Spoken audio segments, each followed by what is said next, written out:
अस्सलाम वालेकुम रहमतुल्लाहि व बरकातहू। आप सबको एजुकेशन चैनल में खुशामदीद। आज हम तीसरी जमात का माहौलियाती मुताला देखेंगे। रानी का खुशहाल ख़ानदान। तस्वीर में देखिए दो लड़कियां एल्बम लिए हुए खुशी के साथ नज़र आ रहे हैं। ख़ानदान किसे बोलते हैं आप सबको पता है ना। ख़ानदान दो तरह के होते हैं, एक छोटा ख़ानदान न्यूक्लियर फैमिली और एक बड़ा ख़ानदान। छोटा ख़ानदान किसे बोलते हैं, जिसमें माँ बाप के साथ एक या दो बच्चे रहते हैं, उसको छोटा ख़ानदान कहते हैं। बड़ा ख़ानदान माँ बाप के साथ बच्चों के साथ दादा दादी ताया चाचा ये सब मिलजुल कर रहने को बड़ा ख़ानदान यानी बिग फैमिली कहते हैं। हम सब अपने अपने ख़ानदान के साथ रहते हैं। आम तौर पर ख़ानदान में माँ बाप दादा दादी भाई बहन सब रहते हैं। भाई और बहन को हम वलद कहते हैं। तस्वीर में देखिए गीता का घर है। दी गई तस्वीर गौर से कीजिए और बताइए कि गीता के घर के अफराद कौन कौन से काम कर रहे हैं। गीता की वालिदा पका रहे हैं, इसके वालिद लकड़ियां काट रहे हैं, दादा जान पौधों को पानी दे रहे हैं, जबकि दादी जान कपड़े सुखा रही हैं। गीता पानी ला रही है और उसका भाई झाड़ू दे रहा है। यानी इस ख़ानदान में सब अपने अपने काम अंजाम दे रहे हैं। ख़ानदान के सभी अफराद एक दूसरे की मदद करते हुए मिलजुल कर काम करते हैं। मिलजुल कर काम करने से ही आपस में मोहब्बत बढ़ती है, एक दूसरे की मदद करने से। ख़ानदान में मौजूद अफराद मुख्तलिफ़ किस्म के काम करते हैं। बाज़ काम तमाम अफराद मिलजुल कर अंजाम देते हैं। दी गई तस्वीर में बताइए कि कौन क्या कर रहे हैं। यह तस्वीर में देखिए बच्चे खेल रहे हैं और दादा अखबार पढ़ रहे हैं। अब्बा आए के चाय पी रहे हैं। ख़ानदान से मोहब्बत और देखभाल। एक ख़ानदान के अफराद आपस में मोहब्बत और एक दूसरे की देखभाल करते हैं। हम अपने कामों में एक दूसरे की मदद करते हैं और सब मिलजुल कर घरेलू काम अंजाम देते हैं। घर के बड़े लोग हमसे मोहब्बत करते हैं और हमारी देखभाल भी करते हैं। इसलिए हमें बड़ों के साथ अच्छा सलूक करना चाहिए, मोहब्बत से पेश आना चाहिए और उनकी इज़्ज़त भी करना चाहिए। ख़ानदान के सभी अफराद को चाहिए कि वो काम को आपस में क्या करना, बांट लेना, यानी तकसीम कर को मिलजुल कर काम करना चाहिए। इस तरह काम करने से एक दूसरे की मदद भी हो जाती है और आपस में मोहब्बत भी बढ़ती है। ख़ानदान में माँ बाप और ख़ानदान के दूसरे अफराद सब मिलजुल कर मुख्तलिफ़ किस्म के काम करने की वजह से हम अपनी ज़रूरियात की तकमील कर पाते हैं। इसी तरह गाँव के लोग भी हर एक यानी अनवर टोकरी बुनता है, राजू हजामत करता है और हर एक काम अंजाम दे रहे हैं। रशीद बढ़ई का काम कर रहा है। जैसा ख़ानदान में सभी लोग मिलजुल कर मुख्तलिफ़ काम करने की वजह से ही अपनी ज़रूरियात पूरे होते हैं, वैसे ही ये लोग मिलजुल कर काम करने से ही अपने अपने काम हमारे ज़रूरियात भी पूरे होते हैं। नेक्स्ट देखिए, चंद आदत व इतवार वालिदैन से बच्चों में मुंतकिल होते हैं। थोड़े आदतें माँ बाप से बच्चों में आते हैं। जैसा कि बड़े लोग कहते हैं अपनी दादी जैसी शक्ल व सूरत है और आदतों में भी ज़्यादा मुशाबिहत पाई जाती है। आदाब मैं खालिद हूँ, मेरे कान मेरे वालिद के कान के मुशाबिया हैं। आदाब मैं आमिर हूँ, मेरी नौकीली नाक आँखें मेरे वालिद की नाक के मुशाबिया है। ये मैं गीता हूँ, मेरे बाल मेरी माँ जैसे बहुत घने हैं। ऐसा हर एक के भी अब बच्चों के माँ बाप के मुशाबिहत पाई जाती है। चंद खुसूसियात जैसे जिल्द का रंग भूरा रंग, गोरा खद लंबा वो चाल वो चलन बर्ताव मुशाबिहत अपने माँ बाप में बच्चों में देखी जा सकते हैं।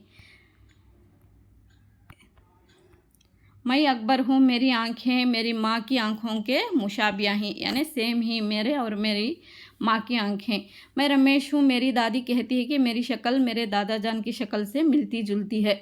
चंद खुसूसियात जैसे जिल्द का रंग हो, भूरा हो, काला हो, गोरा हो, खद हो यानी छोटा लंबा दरमियानी पस्त वगैरह वालिदैन से ही अपने बच्चों में मुंतकिल होते हैं। बाज़ दफ़ा बच्चों और उनके अफराद ख़ानदान के चाल व चलन में मुशाबिहत देखी जाती है।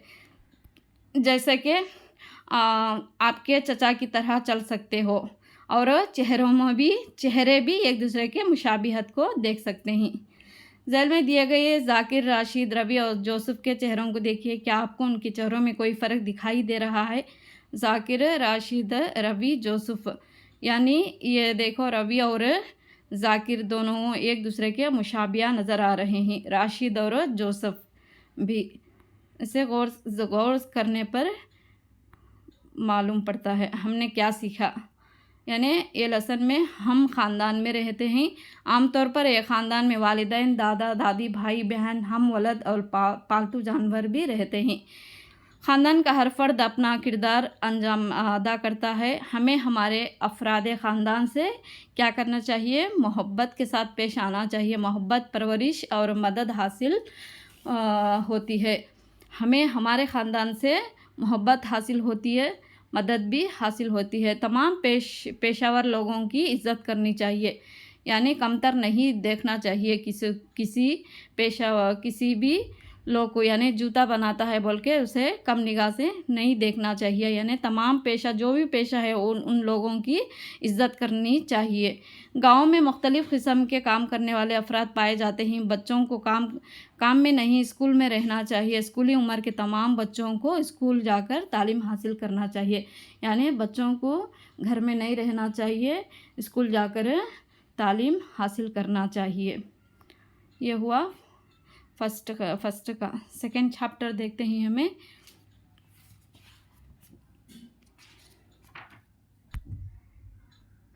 देखिए,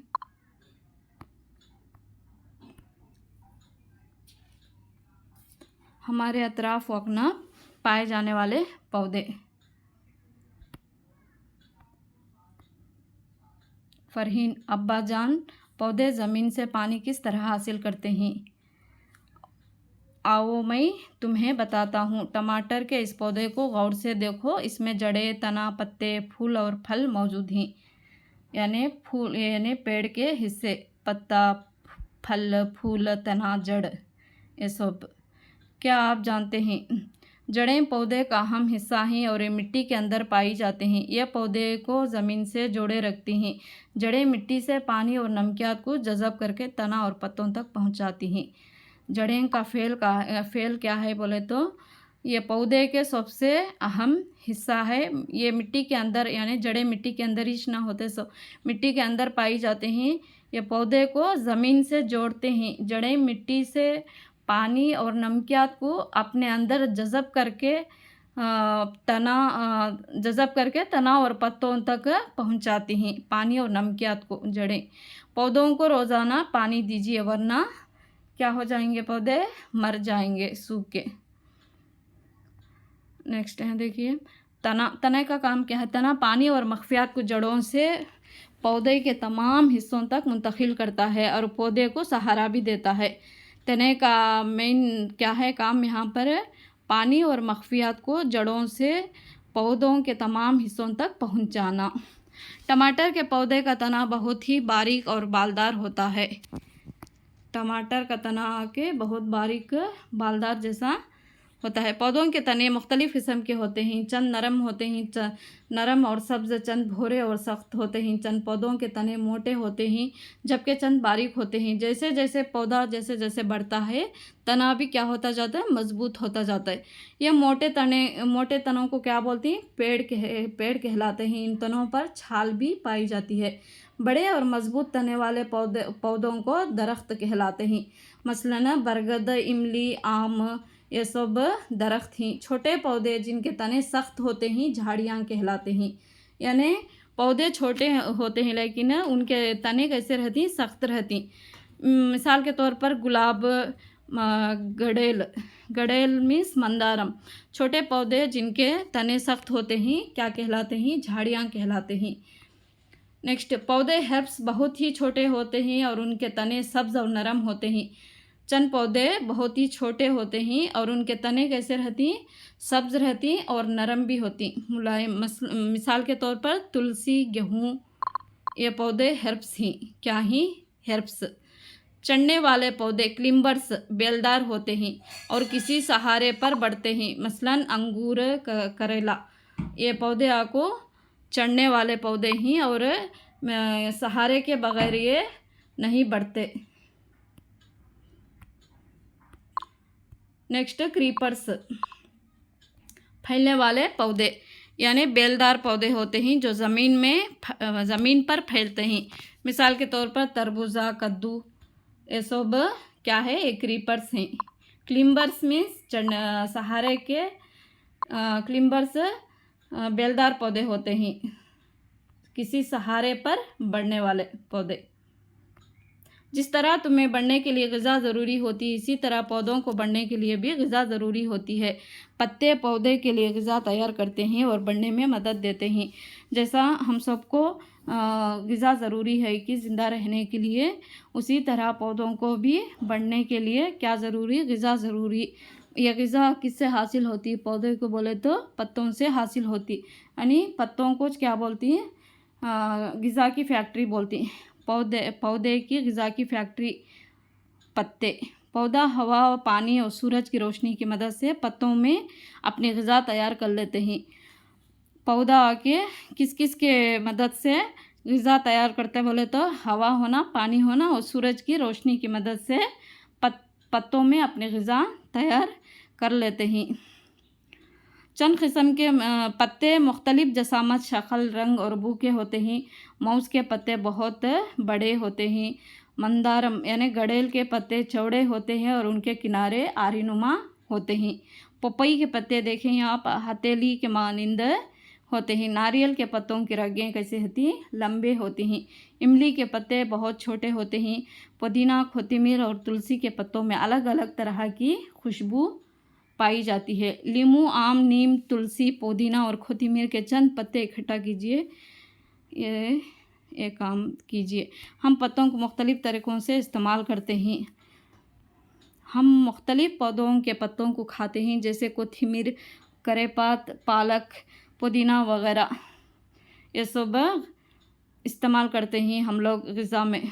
चाय के पत्तों से चाय तैयार की जाती है। नीम और तुलसी के पत्तों को दवा की तैयारी में इस्तेमाल किया जाता है। दरख्तों जैसे मौज, बरगद और साल के पत्तों को डिस्पोजेबल प्लेट यानी प्याली वगैरह की तैयारी में इस्तेमाल किया जाता है, इसका यूज़ होता है। झड़े हुए पत्तों से हम क्या तैयार कर सकते हैं, खाद तैयार कर सकते हैं। ये रहा ये चैप्टर। आप देखिए, पौधे कुदरत का एक अनमोल तोहफ़ा है। पौधे हमें ग़िज़ा देते हैं। पौधों से हमें क्या मिलता है, ताज़ा हवा हासिल होती है। पौधे कार्बन डाइऑक्साइड जज़ब करके ऑक्सीजन को खारिज करते हैं, जिसे हम सांस लेते हैं। बड़े पौधों की जड़ें मिट्टी के ज़र्रात को पकड़े रहते हैं और मिट्टी के कटाव को रोकते हैं। अगर हम पौधों को तबाह कर दें तो क्या होगा, हमारा जीना मुश्किल हो जाएगा। यह सबकी ज़िम्मेदारी है कि पौधों की हिफाजत करना चाहिए और ज़मीन को तबाह होने से बचाना चाहिए। आज तक के लिए इतना ही।